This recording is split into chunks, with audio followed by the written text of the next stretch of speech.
धनुर्दास जी जो थे ये रूप में बड़े आसक्त थे। इनको रूप देखना बड़ा अच्छा लगता था, सुंदर सुंदर रूप हो। भगवान की इनके ऊपर दया हुई और इनकी जो पत्नी थी वो इतनी सुंदर थी, इतना सुंदर रूप था उसका, उससे इनका ब्याह हो गया। अभी पत्नी को ही देखते रहते थे, उसका रूप इतना लावण्य मधुर। कहां तक कहें कि जब पत्नी चलती थी तो ये उसके ऊपर छत्र लेकर के उल्टे चलते थे, उसको देखते हुए चलते थे छत्र लेकर के, इतनी सुंदर। एक बार श्री रंगनाथ भगवान की यात्रा निकल रही थी, पालकी यात्रा, और उसी समय ये अपनी पत्नी को लेकर के कहीं जा रहे थे, ऐसे छतरी लेके उल्टे चल रहे थे। वो ऐसे चल रही है, ये पीछे पीछे चल रहे हैं छतरी लेके, उसको देखते हुए। जैसे ही ये निकले तो महाराज सब उपहास करने लगे, सब लोग आपस में बातें बनाने लगे, सब इनकी हंसी उड़ाने लगे। भाष्यकार स्वामी श्री रामानुजाचार्य जी की जब इन पर दृष्टि पड़ी, देखो संत की दृष्टि में कितना बल होता है। रामानुज स्वामी जी की जैसे इन पर दृष्टि पड़ी, उसको देख करके मुस्कुरा गए और तुरंत उन्होंने अपने सेवकों से कहा, इसको बुला करके लाना मेरे पास। धनुर्दास जी से कहा, तुमको स्वामी जी ने बुलाया, चलो। धनुर्दास जैसे ही गए स्वामी जी के पास, उन्होंने कहा, आज रंगनाथ भगवान की यात्रा निकल रही थी, तुम अपनी पत्नी के ऊपर छत्र लेके चल रहे थे उल्टे। बोले, महाराज मुझे अपनी पत्नी से बहुत प्रेम है, उसका रूप बहुत सुंदर है। मेरा मन होता है कि जब मैं उसको बाहर लेके जाऊं, उस पर धूप ना पड़े, उसके ऊपर छतरी रखूं और उसका रूप निहारता रहूं, इसलिए मैं उल्टा चलता हूं। तो रामानुज स्वामी जी महाराज के मन में ये भाव आया, ऐसी निष्ठा, ऐसा चिंतन, ऐसा समर्पण यदि कोई ठाकुर जी के लिए कर दे तो ठाकुर जी प्रसन्न हो जाए, प्रकट हो जाए।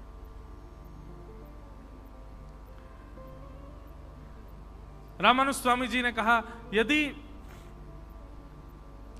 तुम्हारी पत्नी से सुंदर यदि तुमको कोई दिख गया तो क्या करोगे? तो धनुर्दास बोले, हो ही नहीं सकता, मेरी पत्नी से सुंदर कोई नहीं होगा संसार में। बोले रामानुज स्वामी जी बोले, अगर हमने दिखा दिया तो?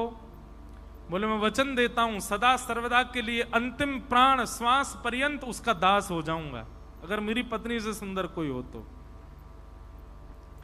आचार्य की बात तो ठाकुर जी मानते हैं।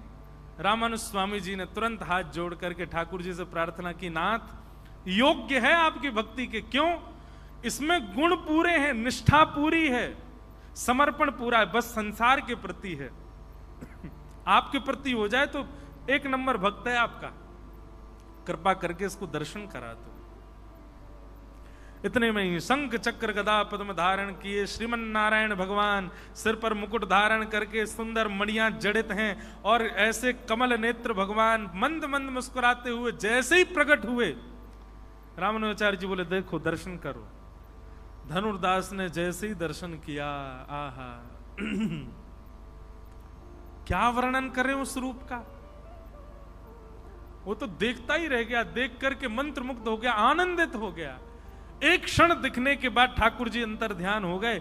जैसे ठाकुर जी अंतर ध्यान हुए, रामानुजाचार्य जी के चरणों में गिर गया, मुझे फिर दिखा दो, फिर से दर्शन करा दो।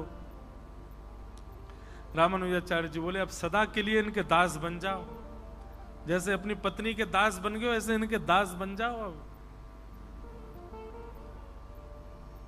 अब तो महाराज उसके चित्त में ऐसी भावना आ गई कि अब पत्नी का रूप सुहाता ही नहीं है उसको, बल्कि घर गया, पत्नी को ही लेके आया। पत्नी बोली, आज छतरी नहीं उठाओगे? बोले, नहीं, छतरी वतरी नीचे, ऐसी चलो तुम।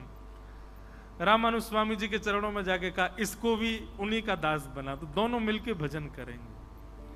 स्वामी जी की कृपा से दोनों दंपति भगवत भक्त हो गए। अब बताओ, धनुर्दास का ना तो भजन था, ना तो नाम जप था, ना जीवन में कोई भी ऐसी योग्यता थी, केवल भजनानंदी महापुरुष की दृष्टि पड़ गई और उससे उसके चित्त में भजन भाव प्रकट हो गया।